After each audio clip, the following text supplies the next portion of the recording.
Essa narrativa ocorreu há alguns anos, quando eu trabalhava como coletor de sucata em uma cidade pequena do interior. Durante o dia, minha função era no ferro velho local, onde colaborava na separação e organização do que chegava. Mas era à noite que o serviço mais árduo acontecia. Os moradores que desejavam se desfazer de sucata me informavam durante o dia e combinavam de deixar tudo ao lado de suas residências. Assim, dirigia minha velha Kombi e realizava a coleta noturna, recolhendo o que podia ser reaproveitado. Eu sempre apreciei a tranquilidade da noite, as ruas desertas e o silêncio que apenas era interrompido pelo barulho do motor da Kombi e pelo som dos sacos de carga sendo carregados. Normalmente, contava com a ajuda de um funcionário, mas, naquele período, ele estava doente, gripado, e não poderia trabalhar. Assim, eu me vi na necessidade de fazer tudo sozinho, o que significava mais trabalho, mas também mais tempo para refletir. Foi nessa fase que comecei a receber solicitações de uma rua antiga da cidade, um local onde não costumava passar. Essa rua era repleta de casas antigas, muitas delas aparentemente abandonadas. Era curioso que, de repente, tantas pessoas naquela área quisessem se livrar de tantos objetos, mas trabalho é trabalho. Aceitei as solicitações sem questionar e comecei a passar por ali todas as noites.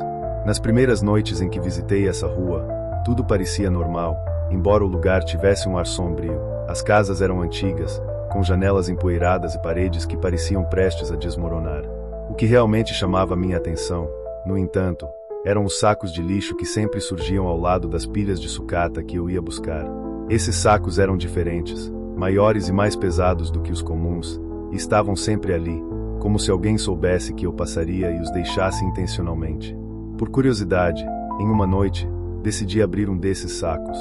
O que encontrei me deixou desconcertado: bonecas antigas, roupas que pareciam ter saído de outra época e fotografias em preto e branco, todas amareladas pelo tempo. Eram objetos que não pareciam pertencer ao lixo, itens que tinham uma história. Comecei a me questionar sobre quem estaria jogando fora essas coisas e por quê.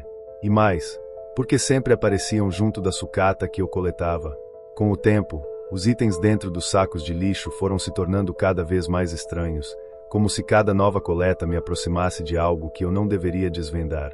Aquilo começou a afetar minha mente. Perguntas sem resposta não saíam do meu pensamento, e a rua antiga, com suas casas abandonadas, começou a me causar um desconforto que não conseguia ignorar.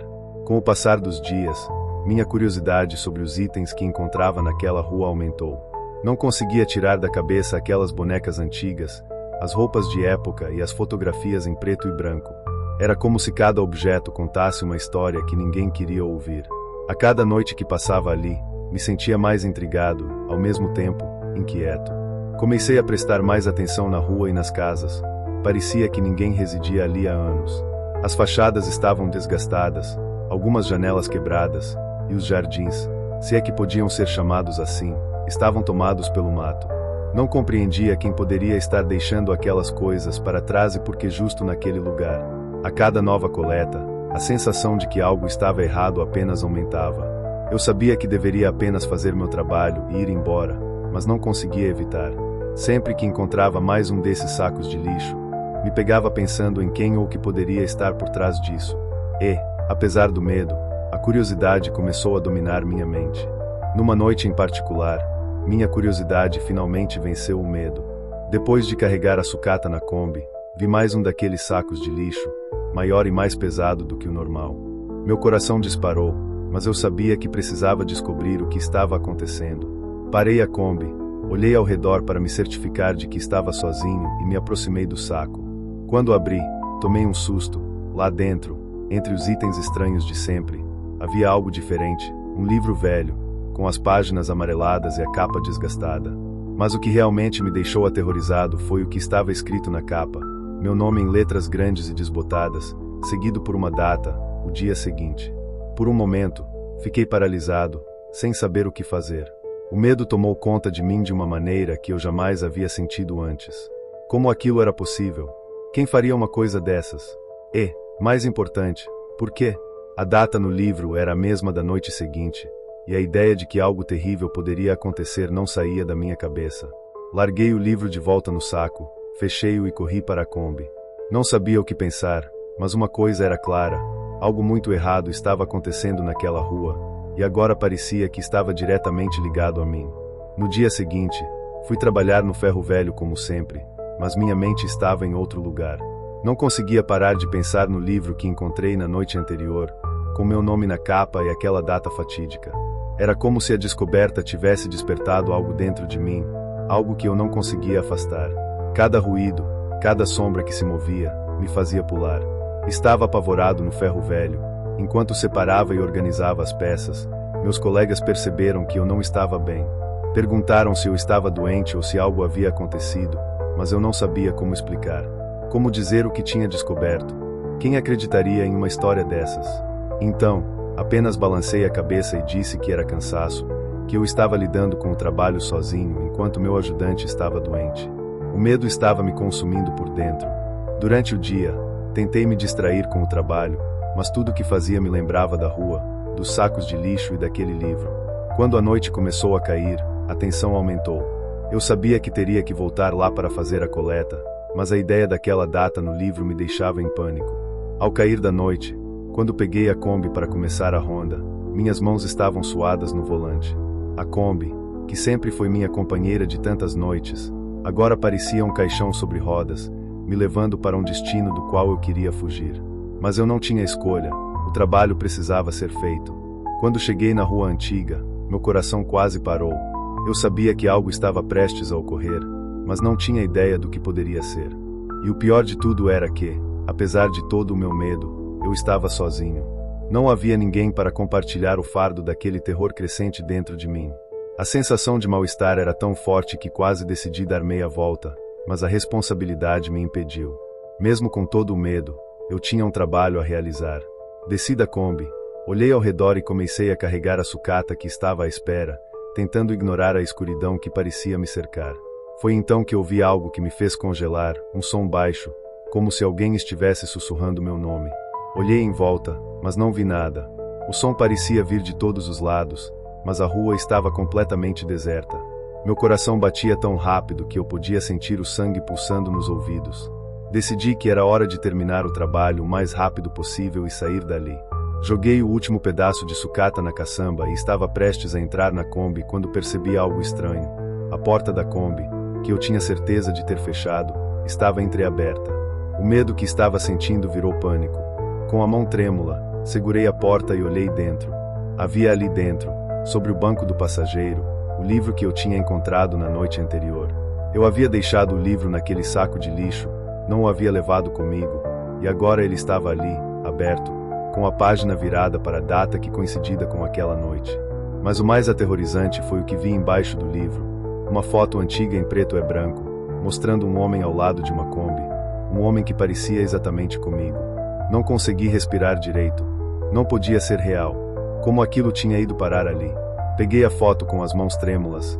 Ao virá-la, vi algo escrito à mão. Ele sabia que não devia voltar. Nesse momento, as luzes da Kombi começaram a piscar e o motor da Kombi ligou sozinho. O som do motor roncando no silêncio da noite fez meu coração quase parar. Eu sabia que precisava sair dali, mas minhas pernas não respondiam.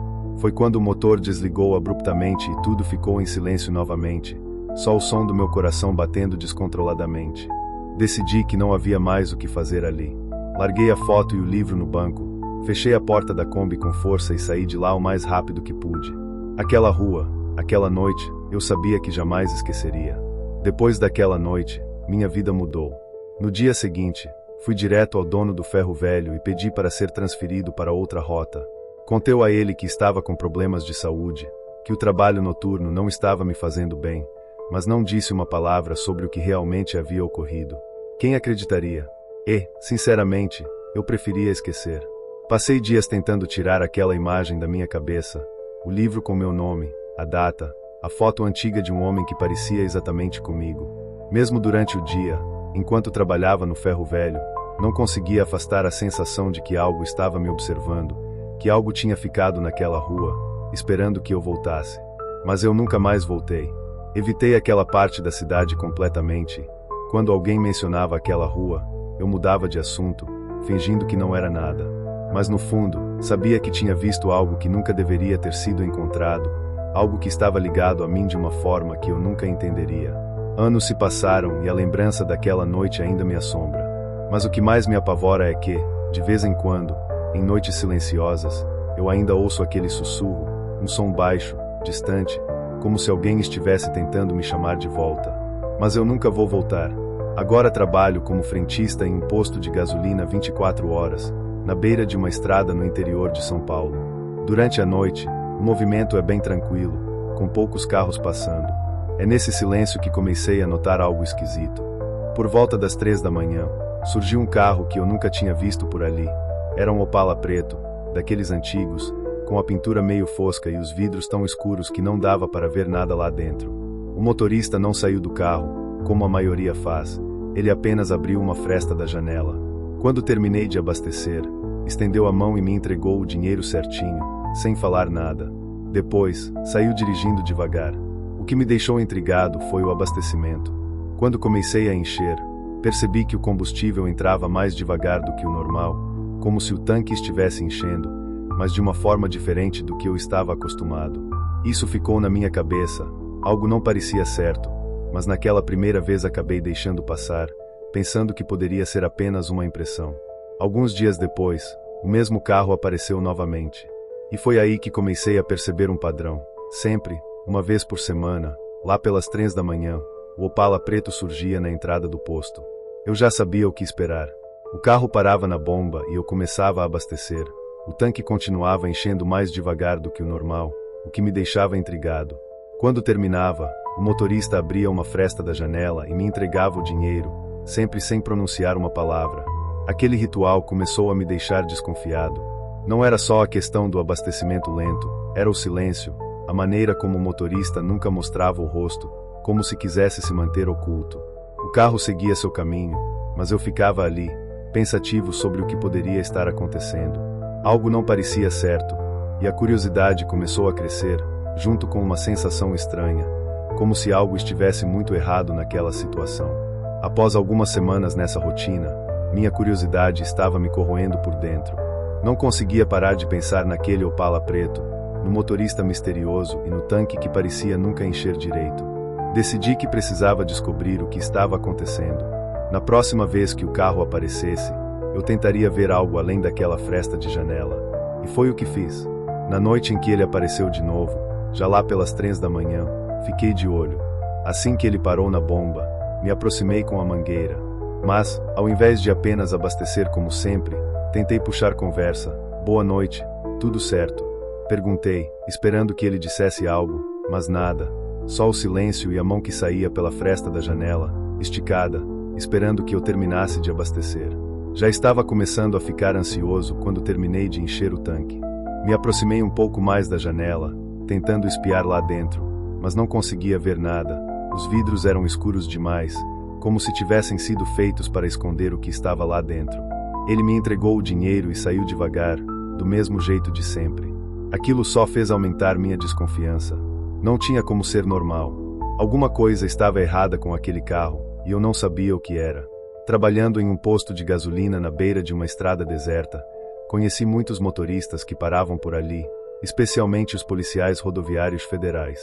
Como o posto era o único em quilômetros, eles sempre paravam para fazer uma pausa, comer algo na conveniência ou só trocar uma ideia para passar o tempo.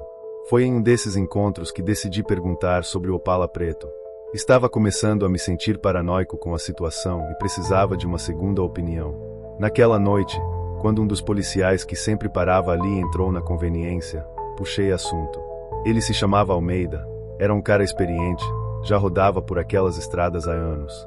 Contei sobre o carro, como ele aparecia sempre no mesmo horário, uma vez por semana, e como o tanque parecia nunca encher direito. Falei também sobre o motorista misterioso, que nunca mostrava o rosto e só abria uma fresta da janela para me pagar. Almeida ouviu tudo com atenção, mas no final deu de ombros. Nunca ouvi falar de nada parecido. Olha, um Opala preto é estranho, mas não tem muito o que fazer com isso. Se você está desconfiado, faz o seguinte: na próxima vez que esse carro aparecer, anota a placa e me liga. A gente dá uma olhada no sistema para ver se tem alguma coisa, mas por enquanto não precisa se preocupar. Pode ser só alguém meio reservado. As palavras dele me deixaram um pouco mais tranquilo. Saber que eu tinha alguém a quem recorrer, se o Opala voltasse, ajudou a tirar um pouco da pressão. Agradeci ao Almeida e voltei ao trabalho, tentando me convencer de que estava exagerando e que, talvez, fosse só um cliente esquisito e nada mais. Depois daquela conversa com o policial, o carro preto simplesmente parou de aparecer. Durante algumas semanas, comecei a pensar que, talvez, a coisa toda tivesse acabado, que eu podia voltar à minha rotina normal sem me preocupar com aquele mistério que estava me consumindo. Mas, por mais que tentasse esquecer, a imagem daquele carro ainda rondava minha cabeça. Foi então que em uma madrugada qualquer, lá pelas 3 da manhã, o carro apareceu de novo, do jeito de sempre. Meu coração disparou no mesmo instante. Dessa vez, eu sabia que não podia ignorar. Assim que vi o carro entrando no posto, senti uma mistura de medo e determinação. Eu tinha que encarar aquilo. O carro parou na bomba e eu comecei a abastecer, como sempre, mas algo estava diferente. O silêncio ao redor parecia mais pesado e a escuridão da estrada mais opressiva. Quando terminei de abastecer, o motorista abriu a fresta da janela e mais uma vez esticou a mão para me entregar o dinheiro. Minha respiração estava ofegante, mas fiz meu trabalho sem dizer uma palavra. Assim que o carro saiu do posto, voltei correndo para dentro da loja de conveniência e liguei para o Almeida. Passei a informação de que o carro tinha acabado de passar novamente. Ele me disse que estava de plantão e pediu para que eu ficasse calmo. Prometeu que enviaria uma equipe para patrulhar a estrada imediatamente. No dia seguinte, ainda abalado pela última aparição do carro, resolvi passar na base do Almeida para saber se havia alguma novidade. Ele me recebeu com aquele jeito tranquilo de sempre, mas eu conseguia ver que algo estava diferente. Ele parecia mais sério, quase preocupado. Paulo, a gente patrulhou a estrada a noite toda, mas não encontramos nada. Nenhum sinal do Opala. Como te falei antes, aquela placa não consta no sistema. Mesmo com a descrição que você deu, não conseguimos localizar o carro. Eu estava prestes a fazer mais perguntas quando ele continuou, mas aqui está o mais estranho. Verificamos os registros de câmeras de segurança da região. E adivinha? Não tem nenhum sinal do carro chegando ou saindo do posto nas últimas semanas. Aquilo me deixou sem palavras. Como assim não havia registro do carro? Eu sabia o que tinha visto, sabia que ele estava lá, mas como explicar isso? Almeida colocou uma mão no meu ombro, como se estivesse tentando me confortar. Paulo, não sei o que está acontecendo, mas por enquanto acho que o melhor é você cuidar da sua vida. Vou manter a patrulha ativa, mas se algo mais acontecer, me avise imediatamente. Às vezes, é melhor não mexer muito com essas coisas. Saí da delegacia com uma sensação estranha, como se tivesse passado por algo que nunca seria completamente resolvido. O Opala preto, o motorista misterioso, a placa inexistente. Tudo isso continuaria sendo um enigma, algo que eu provavelmente nunca entenderia. Mas ao mesmo tempo, sabia que tinha que seguir em frente. Retornei ao posto naquela noite, mais cauteloso do que nunca, e para minha surpresa, o Opala preto nunca mais apareceu. A vida voltou ao normal, mas aquela história ficou marcada na minha mente. Meu nome é Carlos, tenho 45 anos e trabalho como faxineiro em um grande escritório no centro de São Paulo. Não é um emprego dos sonhos, mas ele paga as contas e me permite cuidar da minha família. Atuo aqui há cerca de 5 anos, sempre no turno da noite. Durante o dia, o lugar é uma correria só, gente entrando e saindo, telefonemas, reuniões. Mas à noite, quando todos vão embora, ficam só eu e o silêncio do prédio. É um silêncio que sempre achei tranquilo, até reconfortante. Gosto de fazer meu trabalho sem que ninguém esteja por perto, sem pressa, apenas eu e meus pensamentos. Naquela noite, tudo parecia normal. Eu estava limpando as baías onde o pessoal trabalha, como faço todas as noites, quando de repente ouvi um barulho vindo de uma das mesas. Virei para olhar e vi que um dos computadores tinha ligado sozinho. Achei que fosse algum problema técnico, talvez algum tipo de atualização automática ou coisa assim. Fui até lá, olhei a tela, mas não tinha nada demais, só a tela de login, aguardando alguém digitar a senha. Sem pensar muito, apertei o botão de desligar e o computador apagou. Continuei minha limpeza, mas aquilo ficou na minha cabeça. Era estranho, mas tentei não dar muita importância, afinal, era só um computador. Na noite seguinte, lá estava eu de novo, fazendo meu trabalho como sempre. Já tinha até esquecido do computador que ligou sozinho na noite anterior, quando cheguei daquela mesma mesa. O monitor estava ligado, o que era normal, afinal, durante o dia, o pessoal usava os computadores. Mas dessa vez, quando passei por perto, percebi que havia algumas imagens esquisitas abertas na tela. As imagens não eram exatamente assustadoras, mas tinham algo de estranho nelas. Eram fotos de objetos comuns, mas com ângulos ou cortes que faziam parecer que algo estava fora do lugar. Minha primeira reação foi achar que alguém tinha deixado aquilo aberto e esquecido de fechar antes de ir embora, o que já tinha acontecido outras vezes. Fiquei tentado a dar uma olhada, mas não sou intrometido. Apenas desliguei o monitor e segui em frente. Afinal, quem sabe se a pessoa deixou o computador ligado de propósito ou se só esqueceu mesmo. Tentei continuar meu trabalho, mas a imagem daquelas fotos não saía da minha cabeça. Algo ali não parecia certo, e quanto mais pensava nisso, mais desconfiado ficava. Algumas noites se passaram desde aquele incidente com as imagens estranhas no computador, e eu tentei não pensar muito nisso. Continuei fazendo meu trabalho, focando no que realmente importava, manter tudo limpo e organizado. Mas claro, algumas coisas ficam na cabeça da gente, e aquela sensação esquisita continuava me incomodando. Numa dessas noites, estava tudo mais quieto do que o normal. Até o barulho do ar-condicionado parecia mais baixo. Eu estava limpando uma das salas de reuniões quando comecei a ouvir um som que não fazia sentido. Era como o som de teclas sendo pressionadas, como se alguém estivesse digitando. Parei o que estava fazendo e fiquei em silêncio, tentando identificar de onde vinha aquele som. O escritório estava vazio, apenas eu ali, mas o som era claro, alguém estava digitando em um teclado. Fui seguindo o som, tentando manter a calma, mas meu coração já estava acelerado. Quanto mais eu me aproximava, mais o som ficava intenso. Adivinha de onde vinha? Daquela mesma mesa, onde o computador havia ligado sozinho e onde eu tinha visto aquelas imagens estranhas. Quando entrei na sala, o som parou imediatamente. Lá estava o computador ligado de novo, com a tela piscando. Me aproximei devagar, já com aquela sensação ruim no peito. A tela ficou preta por um momento, mas então uma nova mensagem apareceu, simples e direta: não olhe para trás. Por impulso, olhei para trás imediatamente, e meu coração disparou, mas não havia ali apenas as mesas vazias e o corredor escuro. Senti um misto de alívio e confusão. Quem escreveu aquela mensagem? E por quê? Desliguei o monitor de novo, mas dessa vez saí da sala mais rápido do que antes, com a cabeça cheia de perguntas que eu não sabia como responder. Na noite seguinte, eu estava tenso antes mesmo de chegar ao trabalho. Tentei me convencer de que tudo aquilo não passava de coincidência, que não era nada demais. Mas a verdade é que aquilo estava mexendo comigo, e eu não conseguia parar de pensar no que tinha acontecido. Assim que cheguei ao escritório, fiz o possível para evitar aquela sala, focando nas outras áreas, mas no fundo eu sabia que não ia conseguir ignorar o que estava acontecendo. E não demorou muito para o inevitável acontecer. Enquanto limpava a copa, ouvi o som familiar do monitor ligando, aquele mesmo computador de sempre.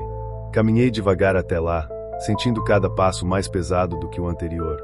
Cheguei na frente do computador e, como eu já esperava, ele estava ligado de novo. A tela estava escura, mas não completamente preta. Havia algo escrito ali. Me aproximei para ler e vi a mesma frase da noite anterior: não olhe para trás. Fiquei parado, pensando no que fazer. Na noite anterior não tinha acontecido nada, mas a mensagem continuava ali, como se estivesse me desafiando. Desliguei o monitor com a mão firme e saí daquela sala o mais rápido que pude, mas dessa vez decidi não olhar para trás. Depois de tantas noites estranhas, resolvi que precisava entender melhor o que estava acontecendo naquela mesa.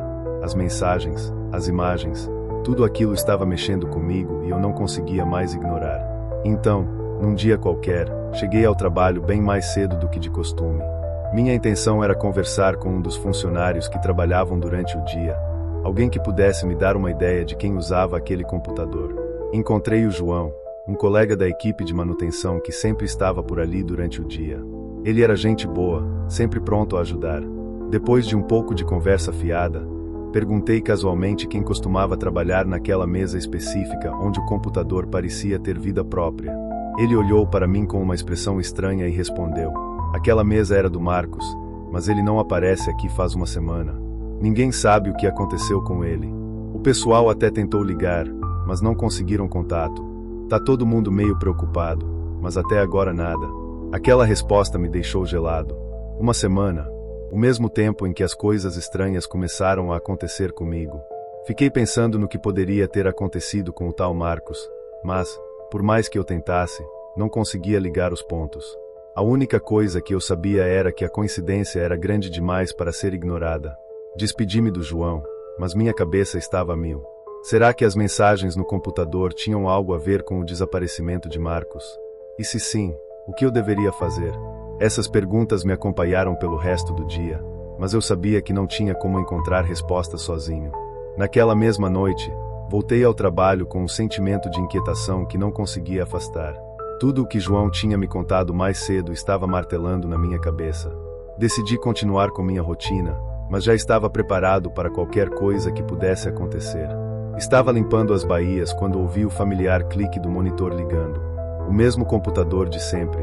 Caminhei até a mesa, já esperando o pior.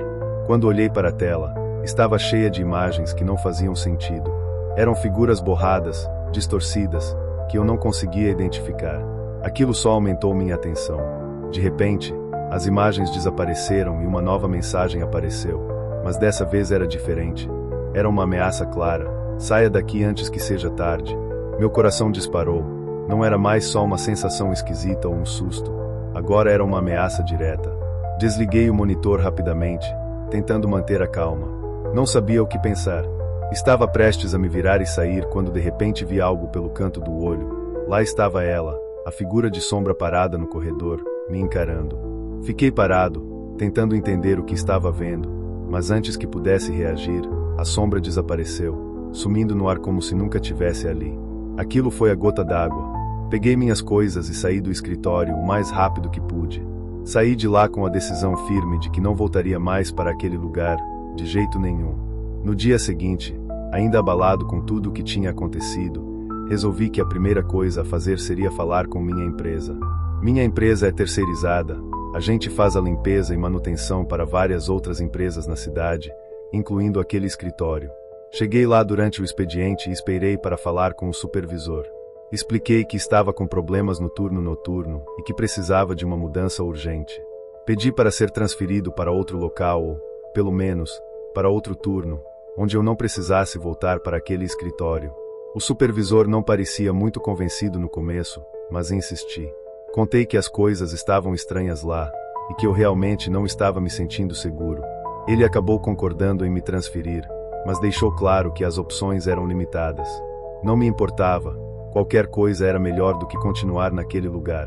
Ele prometeu que, em alguns dias, teria uma posição para mim e que, enquanto isso, eu poderia tirar uns dias de folga. Eu aceitei na hora, era tudo o que eu queria, ficar longe daquele escritório e tentar esquecer tudo o que ocorreu.